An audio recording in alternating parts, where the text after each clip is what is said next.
Hello दोस्तों, प्रणाम। आप सबको मेरा राम राम। कैसे हैं आप सब? आशा करती हूँ आप लोग भी अच्छे होंगे और मैं भी ठीक हूँ। तो ठंड कैसी हो रही है? ठंड तो बहुत हो रही है। आज तो देहरादून में भी ऐसी धुंध लगी थी, शायद मैंने 19-20 साल में पहली बार ऐसी धुंध देखी है देहरादून में, जैसी आज लगी थी, जैसे हरिद्वार में लगती है। और आज पूरा दिन धुंध में ही रहा। हरिद्वार भी ऐसी धुंध ही लगी और ऐसे ऐसे में ही अंधेरा हो गया। सुबह भी अंधेरा ही था और अंधेरा ही पूरा दिन, और कब पता लगा कब दिन आया, कब दिन छिपा, कब शाम हुई, कुछ नहीं, बस सीधे अंधेरा ही हो गया। खैर, ठंडा तो बहुत हो रहा है। आप सब अपना ख्याल रखिएगा, मैं भी रख रही हूँ। तो अभी मैं ऑफिस से आई और थोड़ा नहाई, चेंज किया, मतलब, और उसके बाद जो है मैंने ये अपने लिए चाय बनाई। मैं अकेली हूँ ना, तो मुझे बड़ी दिक्कत होती है, पता है, वीडियो बनाने में। और मेरा ट्राइपॉड टूट चुका है, वो बेचारा आया ही था और 1 महीना भी नहीं हुआ था, वो टूट गया था। अब क्या करूँ?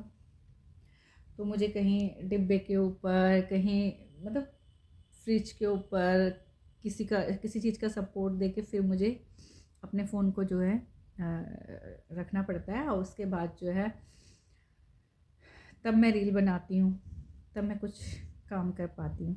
तो मैं खा रही हूँ, चाय पी रही हूँ, और मेरे को बहुत नहाने के बाद ठंड लगी थी ना, तो गर्मा गर्म अदरक वाली चाय बनाई मैंने।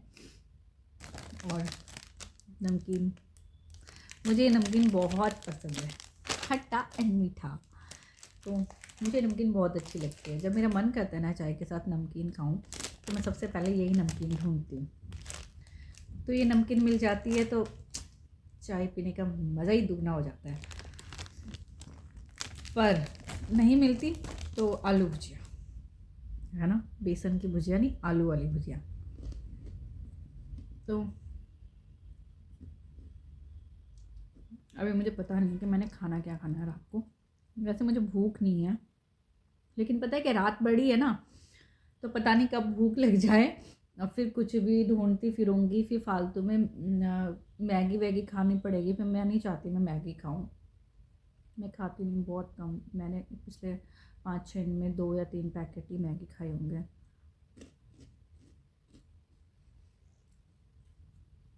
तो पता है, मुझे देहरादून में ना ज़्यादा ठंड लगती है, हरिद्वार से ज़्यादा मुझे देहरादून में ठंडा लगता है, पता नहीं क्यों। घर के अंदर, वहाँ घर के अंदर इतना ठंडा लगता है, कप कपाने वाली ठंड लगती है। हरिद्वार में मुझे घर के अंदर उतनी ठंड नहीं लगती है।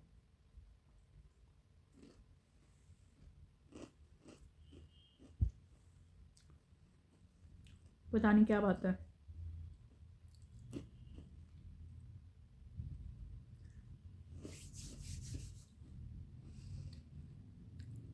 और दिसंबर चला ही गया, ऑलमोस्ट 2 ही दिन बाकी हैं दिसंबर के महीने के। तो ताज्जुब की बात यह है कि बर्फ़ नहीं गिरती। केदारनाथ जैसी जगह में बर्फ़ नहीं गिरी है अब तक। अब वही है ना, इतना चेंज हो चुका है पूरा वातावरण, पूरा पर्यावरण।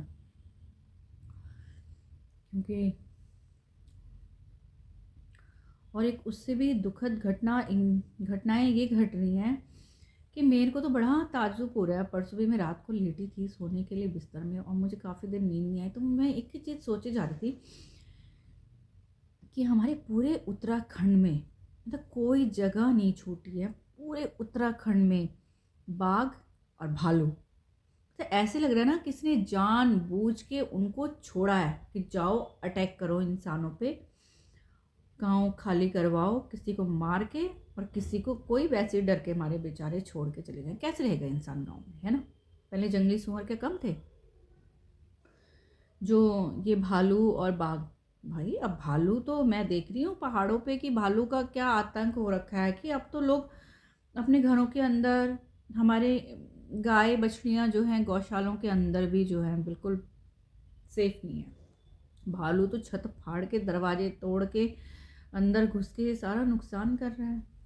तो मुझे ये चीज़ तो मुझे भी समझ में नहीं आ रही कि ये क्या हुआ कि पूरा उत्तराखंड, है ना, कोई एक दो जगह नहीं, पूरा उत्तराखंड बाघ और भालू, यहाँ तक कि डोईवाला से लगे हुए जो गांव है वहाँ भी मैंने देखा भालू ने कि ऐसा कर दिया। हे भगवान, मैं तो ये सोच रही थी कि ये क्या किसी ने जानबूझ के, जैसे लगता नहीं जैसे मतलब किसी ने कुछ वो करने के लिए कि हाँ जाओ भाई, और अपने आतंकवादियों के रूप में जो है भालू और बाघ छोड़ दिए हैं। तो क्या बोल सकते हैं दोस्तों, अपनी सुरक्षा अपने हाथ, जब भी घर से बाहर निकलें तो हथियार लेकर निकलें हाथ में, ताकि अपनी सुरक्षा खुद कर पाए। तो बाकी मैं पी रही हूँ गर्मा गर्म चाय। तो ठीक है दोस्तों, मिलते हैं फिर थोड़ी देर में। पहले मैं चाय पी लूँ, अगर बातों में रहूँगी तो मेरी चाय ठंडी हो जाएगी। अब मुझे बहुत गरम गरम चाय पीने की आदत है, मैं ठंडी चाय पी ही नहीं सकती हूँ, मुझे गरम ही चाय अच्छी लगती है। तो ठीक है दोस्तों, मिलते हैं फिर। ओके, बाय, प्रणाम।